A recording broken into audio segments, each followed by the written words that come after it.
after the Mediterranean was recreated. 59.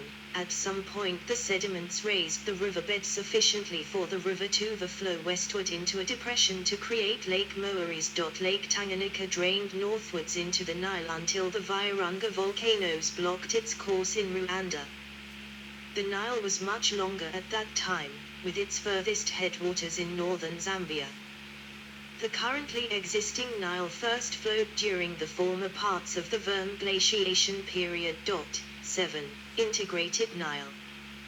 There are two theories about the age of the integrated Nile. One is that the integrated drainage of the Nile is of young age and that the Nile basin was formerly broken into series of separate basins, only the most northerly of which fed a river following the present course of the Nile in Egypt and Sudan. Rushdie said postulates that Egypt supplied most of the waters of the Nile during the early part of its history. 60. The other theory is that the drainage from Ethiopia via rivers equivalent to the Blue Nile, the Atbara and the Takas flowed to the Mediterranean via the Egyptian Nile since well back into tertiary times. 61. Salama suggests that during the Paleogen and Neogen periods, 66 million to 2.588 million years ago, a series of separate closed continental basins each occupied one of the major parts of the Sudanese rift system: Melet Rift, White Nile Rift, Blue Nile Rift, Atbara Rift and Sag el Nam Rift. 62. The Melet Basin is nearly 12 kilometers, 7.5 mi, deep at its central part. This rift is possibly still active, with reported tectonic activity in its northern and southern boundaries. The Sud swamp which forms the central part of the basin may still be subsiding. The White Nile Rift system, although shallower than the Burr el Arab Rift, is about 9 kilometers, 5.6 mi, deep. Geophysical exploration of the Blue Nile Rift system estimated the depth of the sediments to be 59 kilometers, 3.15.6 mi. These basins were not interconnected until their subsidence cessast, and the rate of sediment deposition was enough to fill and connect them. The Egyptian Nile connected to the Sudanese Nile, which captures the Ethiopian and equatorial headwaters during the current stages of tectonic activity in the eastern, central and Sudanese rift systems. 63. The connection of the different Niles occurred during cyclic wet periods. The Atbara overflowed its closed basin during the wet periods that occurred about 100,000 to 120,000 years ago. The Blue Nile connected to the main Nile during the 70,000–80,000 years BP wet period. The White Nile system in Burr el Arab and White Nile rifts remained a closed lake until the connection of the Victoria Nile to the main system some 12,500 years ago during the African humid period. Role in the founding of Egyptian civilization. An aerial view of irrigation from the Nile River supporting agriculture in Luxor, Egypt. A felucca traversing the Nile near Aswan. The Greek historian Herodotus wrote that Egypt was the gift of Nile. An unending source of sustenance, it played a crucial role in the development of Egyptian civilization. Because the river overflowed its banks annually and deposited new layers of silt, the surrounding land was very fertile. The ancient Egyptians cultivated and traded wheat, flax, papyrus and other crops around the Nile. Wheat was a crucial crop in the famine-plagued Middle East. This trading system secured Egypt's diplomatic relationships with other countries and contributed to economic stability. Far-reaching trade has been carried on along the Nile since ancient times. A tune hymn to the Nile was created and sung by the ancient Egyptian peoples about the flooding of the Nile River and all of the miracles it brought to ancient Egyptian civilization. 64. Water buffalo were introduced from Asia, and the Assyrians introduced camels in the 7th century BCE. These animals were raised for meat and were domesticated and used for plowing or in the camel's case carriage. Water was vital to both people and livestock. The Nile was also a convenient and efficient means of transportation for people and goods. The Nile was also an important part of ancient Egyptian spiritual life. Hapi was the god of the annual floods, and both he and the pharaoh breathed out to control the flooding.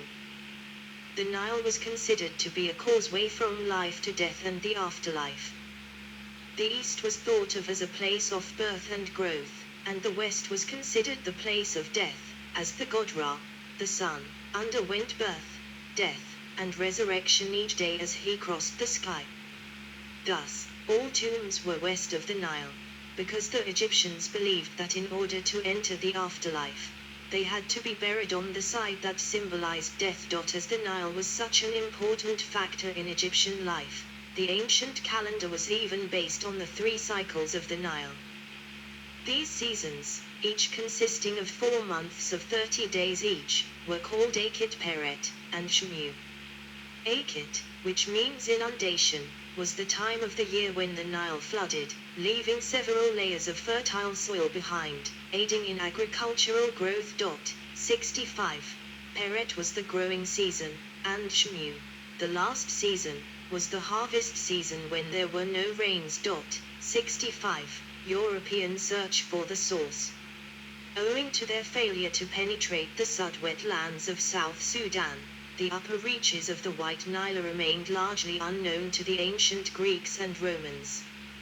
Various expeditions failed to determine the river's source. Agatharchides records that in the time of Ptolemy II Philadelphus, a military expedition had penetrated far enough along the course of the Blue Nile to determine that the summer floods were caused by heavy seasonal rainstorms in the Ethiopian highlands, but no European of antiquity is known to have reached Lake Tana. The Tabula Rogeriana depicted the source as 3 lakes in 1154. John Hanning Speke c. 1863. Speke was the Victorian explorer who first reached Lake Victoria in 1858, returning to establish it as source of the Nile by 1862. 66. Europeans began to learn about the origins of the Nile in the 14th century when the Pope sent monks as emissaries to Mongolia who passed India, the Middle East and Africa, and described being told of the source of the Nile in Abyssinia, Ethiopia. 67. Later in the 15th and 16th centuries, travelers to Ethiopia visited Lake Tana and the source of the Blue Nile in the mountains south of the lake. Putatively, Paolo Trevisani, circa 1452 to 1483, a Venetian traveler in Ethiopia, wrote a journal of his travels to the origin of the Nile that has since been lost. 68, 69. Although James Bruce claimed to be the first European to have visited the headwaters, 70, modern writers give the credit to the Jesuit Pedro Pes. Pes' account of the source of the Nile, 71, is a long and vivid account of Ethiopia. It was published in Fulani in the early 20th century, although it was featured in works of Pes' contemporaries, including Balthazar Tellez, 72, Athanasius Kircher, 73, and by Johann Michael van Slip. 74. Europeans had been resident in Ethiopia since the late 15th century, and none of them may have visited the headwaters even earlier without leaving a written trace. The Portuguese João Bermudes published the first description of the Tissat Falls in his 1565 memoirs, compared them to the Nile Falls alluded to in Cicero's De Republica. 75. Geronimo Lobo describes the source of the Blue Nile, visiting shortly after Pedro Pes. Tells also uses his account. The White Nile was even less understood. The ancients mistakenly believed that the Niger River represented the upper reaches of the White Nile. For example, Pliny the Elder writes that the Nile had its origins in a mountain of Lower Mauritania, flowed above ground for many days' distance, then went underground, reappeared as a large lake in the territories of the Macizali, then sank again below the desert to flow underground for a distance of 20 days' journey till it reaches the nearest Ethiopians. 76. Modern exploration of the Nile Basin began with the conquest of the northern and central Sudan by the Ottoman Viceroy of Egypt, Muhammad Ali, and his sons from 1821 onward. As a result of this, the Blue Nile was known as far as its exit from the Ethiopian foothills and the White Nile as far as the mouth of the Sabat River. 3 expeditions under a Turkish officer, Selim Binbashi, were made between 1839 and 1842, and 2 got to the point about 30 kilometers, 20 miles, beyond the present port of Juba, where the country rises and rapids make navigation very difficult. Lake Victoria was first sighted by Europeans in 1858 when British explorer John Hanning Speke reached its southern shore while traveling with Richard Francis Burton to explore Central Africa and locate the Great Lakes. Believing he had found the source of the Nile on seeing this vast expanse of open water for the first time, Speke named the lake after Queen Victoria. Burton, recovering from illness and resting further south on the shores of Lake Tanganyika, was outraged that Speke claimed to have proven his discovery to the true source of the Nile when Burton regarded this as still unsettled. A quarrel ensued which sparked intense debate within the scientific community and interest by other explorers keen to either confirm or refute Speke's discovery. British explorer and missionary David Livingstone pushed too far west and entered the Congo River system instead. It was ultimately Welsh-American explorer Henry Morton Stanley who confirmed Speke's discovery, circumnavigating Lake Victoria and reporting the great outflow at Ripon Falls on the lake's northern shore. Since 1950. A map of the Nile c. 1911, a time when its entire primary course ran through British occupations, condominiums, colonies, and protectorates. 17. The confluence of the Kajura and Ruvubu rivers near Rusumo Falls, part of the Nile's upper reaches dows on the Nile. The Nile passes through Cairo, Egypt's capital city. The Nile has long been used to transport goods along its length. Winter winds blow south, upriver, so ships could sail upriver using sails and downriver using the flow of the river. While most Egyptians still live in the Nile Valley, the 1970 completion of the Aswan Dam ended the summer floods and the renewal of the fertile soil, fundamentally changing farming practices. The Nile supports much of the population living along its banks, enabling Egyptians to live in otherwise inhospitable regions of Sahara. The river's flow is disturbed at several points by the cataracts of the Nile, which form an obstacle to navigation by boats. The Sud also forms a formidable navigation obstacle and impedes water flow, to the extent that Sudan had once attempted to build the Jonglei Canal to bypass the swamp. 77. 78. Nile cities include Khartoum, Aswan, Luxor, Thebes, and the Giza Cairo conurbation. The first cataract, the closest to the mouth of the river, is at Aswan, north of the Aswan Dam. This part of the river is a regular tourist route, with cruise ships and traditional wooden sailing boats known as feluccas. Many cruise ships ply the route between Luxor and Aswan, stopping at Edfu and Komombo along the way. Security concerns have limited cruising on the northernmost portion for many years. A computer simulation study to plan the economic development of Nile was directed by H.A.W. Morris and W.N. Allen, for the Ministry of Hydropower of Sudan, during 1955-57, 79, 80, 81.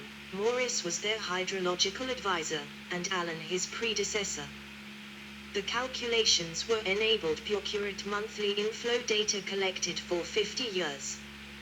The underlying principle was the use of over-year storage, to conserve water from rainy years for use in dry years.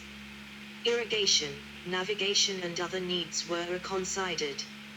Each computer run postulated a set of reservoirs and operating equations for the release of water as a function of the month and the levels upstream.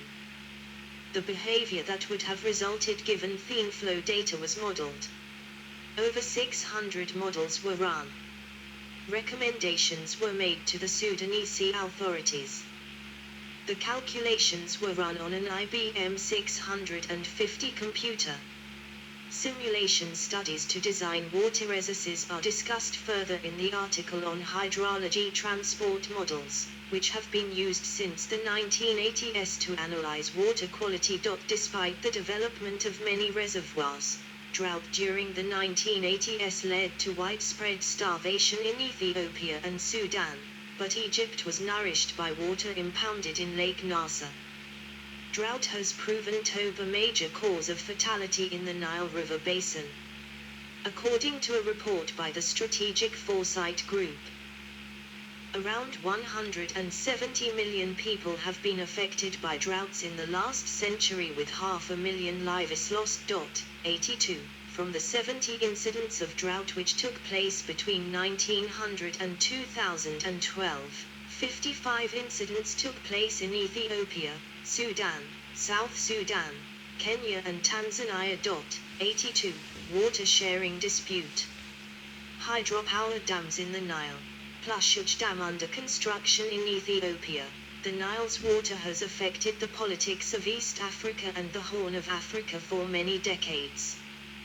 The dispute between Egypt and Ethiopia over the $4.5 billion Grand Ethiopian Renaissance Dam has become a national preoccupation in both countries, stoking patriotism, deep-seated fears and even murmurs of war. 83. Countries including Uganda, Sudan, Ethiopia and Kenya have complained about Egyptian domination of its water resources. The Nile Basin Initiative promotes a peaceful cooperation among those states. 84. 85. Several attempts have been made to establish agreements between countries sharing the Nile waters.